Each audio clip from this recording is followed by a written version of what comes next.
أعوذ بالله من الشيطان الرجيم بسم الله الرحمن الرحيم يا بني إسرائيل اذكروا نعمتي التي أنعمت عليكم وأني فضلتكم على العالمين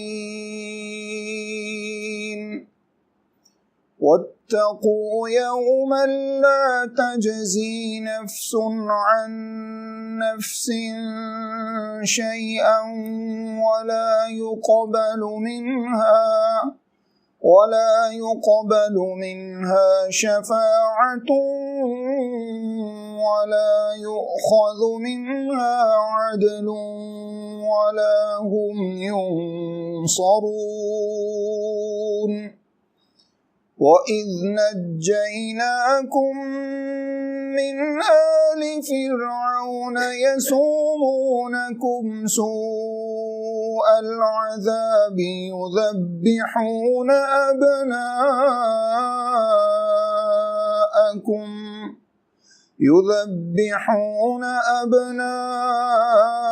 أبناءكم ويستحيون نساءكم وفي ذلكم بلاء من ربكم عظيم وإذ فرقنا بكم البحر فأنجيناكم وأغرقنا آل فرعون وأنتم تنظرون صدق الله العظيم بسم الله الرحمن الرحيم الحمد لله رب العالمين والصلاة والسلام على سيد المرسلين وعلى آله وصحبه أجمعين أما بعد اللهم صل على محمد وعلى آل محمد كما صليت على إبراهيم وعلى آل إبراهيم إنك حميد مجيد اللهم بارك على محمد وعلى آل محمد كما باركت على إبراهيم وعلى آل إبراهيم إنك حميد مجيد. آیت نمبر 46 تک ہم اس سے پہلے پڑھ چکے تھے سورۃ البقرہ میں. آیت نمبر 47 انشاءاللہ تعالی بھی ہم پڑھیں گے. سب سے پہلے آیت نمبر 47 کا ترجمہ سماعت کیجیے. اللہ رب العزت ارشاد فرماتے ہیں یا بنی اسرائیل، اے بنی اسرائیل، اسرائیل کی اولاد یعنی اے یعقوب علیہ السلام کی اولاد، اذکروا نعمتی التی انعمت علیکم، یاد کرو میری اس نعمت کو، میرے ان انعامات کو جو میں نے تم پر کیے، وَأَنِّي فَضَّلْتُكُمْ عَلَى الْعَالَمِينَ، اور انہی انعامات میں سے یہ ہے کہ بے شک میں نے تمہیں تمام جہانوں پر فضیلت عطا فرمائی.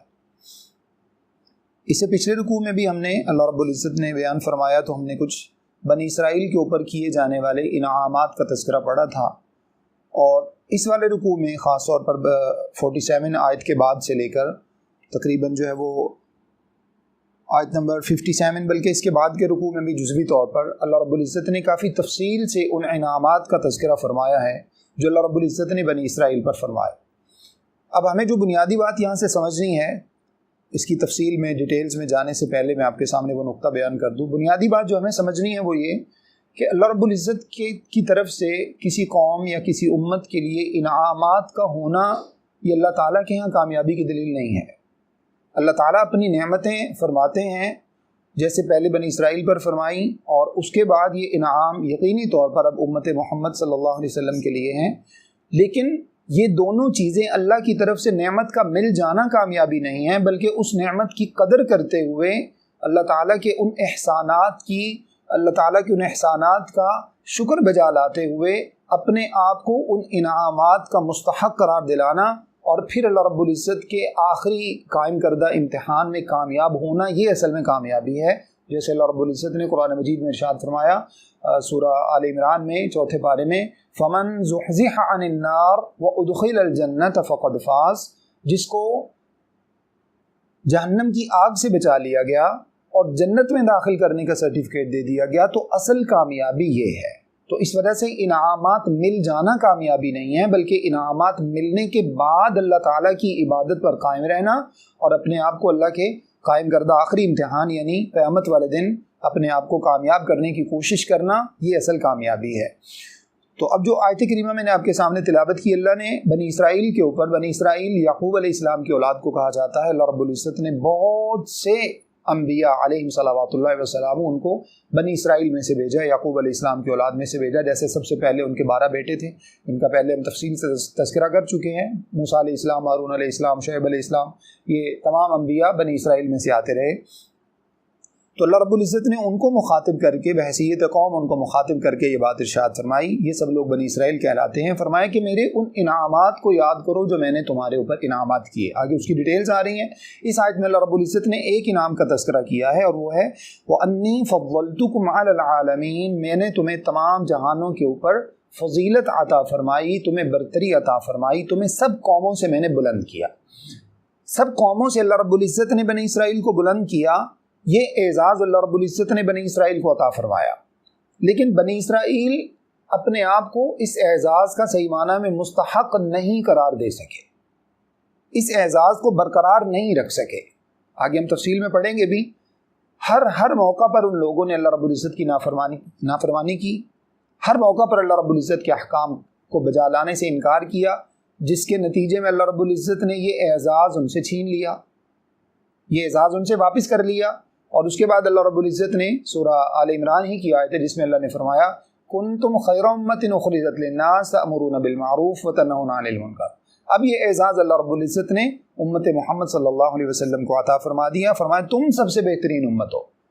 یہ اعزاز ان لوگوں کے پاس تھا، ان کے پاس سے یہ اعزاز کیوں واپس ہوا؟ ان اسباب کو ہمیں جاننے کی ضرورت ہے اور اپنے آپ کو ان اسباب سے بچانے کی ضرورت ہے۔ جیسے اللہ رب العزت نے ارشاد فرمایا کہ بنی اسرائیل کے اوپر اللہ تعالیٰ کی طرف سے لعنت اس وجہ سے کی گئی کیونکہ وہ کیا کرتے تھے، ذَلِكَ بِمَا عَصَوْا وَكَانُوا يَعْتَدُونَ، کیونکہ وہ اللہ کی نافرمانی کرتے تھے اور حدود سے تجاوز کرتے تھے، حدوں سے آگے بڑھ جاتے تھے۔ اللہ کی نافرمانی، جو احکام اللہ نے دیے ہیں ان کو نہ ماننا، ان احکامات کی جو ہے وہ پرواہ نہ کرنا، یہ اللہ تعالیٰ کی نافرمانی ہے۔ اور حدود سے تجاوز کیا ہے؟ جہاں اللہ رب العزت نے منع فرما دیا تلک حدود اللہ، یہ اللہ کی حدود ہیں، شراب نہیں پینا، زنا نہیں کرنا، چوری نہیں کرنا، کسی کا ناحق مال نہیں کھانا، کسی کے بارے میں اس کی عزت کو نہیں اچھالنا، ان چیزوں سے وہ آگے بڑھے۔ اور اس سے مزید اس پر مستضاد جو زیادتی ہے وہ یہ کہ جو دین ہے اس کو تو دین سمجھ کر عمل نہ کرنا اور اپنے پاس سے چیزوں کو دین بنا کر ان کے اوپر عمل کرتے رہنا، یہ بھی زیادتی کی ایک قسم ہے۔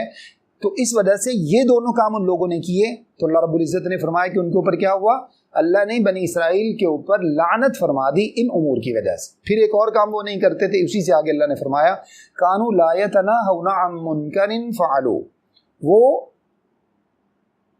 برائی سے منع نہیں کرتے تھے اور نیکی کا حکم نہیں دیتے تھے۔ کانوا لا يتناهون عن منکر فعلوا لبئس ما كانوا يفعلون، جو کوئی برائی کر رہا ہوتا اس کو کرنے دیتے اور کیا کہتے تھے؟ جیسے آج کل ہم کہتے ہیں جہاں کوئی لگا رہنے دیجئے، آپ کا کیا جاتا ہے، آپ کو کیا فرق پڑتا ہے، آپ کسی کی پرائیویٹ زندگی میں کیوں دخل دیتے ہیں؟ معذرت کے ساتھ میں آپ سے یہاں ایک کویسچن پوچھنا چاہوں گا، اگر یہی نقطہ اور یہی پوائنٹ ہے جو اس وقت میرے اور آپ کے نزدیک جس کو ہم نے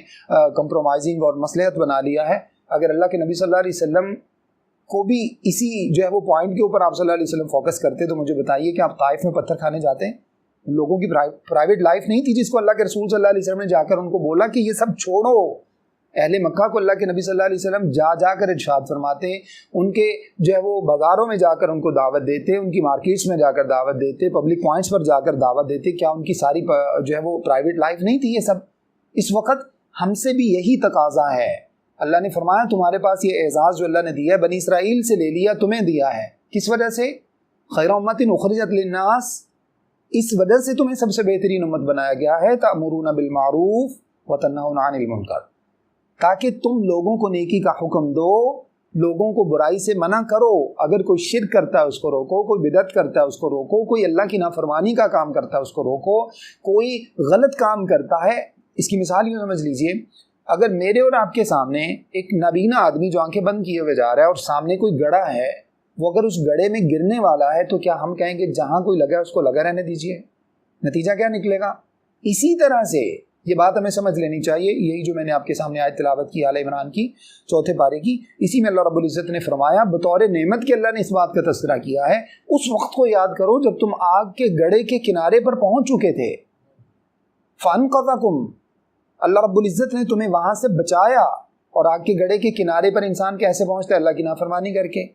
اب اگر اس شخص کو ہم گرنے دیتے ہیں تو نتیجہ کیا نکلے گا؟ اس کی موت کی صورت میں یا اس کے زخمی ہو جانے کی صورت میں۔ اسی طرح سے جب ہم کسی شخص کو برائی سے منع نہیں کرتے تو وہ ایسے ہی آگ کے گڑھے کے اندر گرتا جا رہا ہے، جس کے جہاں وہ قصوروار ہے وہاں ہم بھی قصوروار ہیں،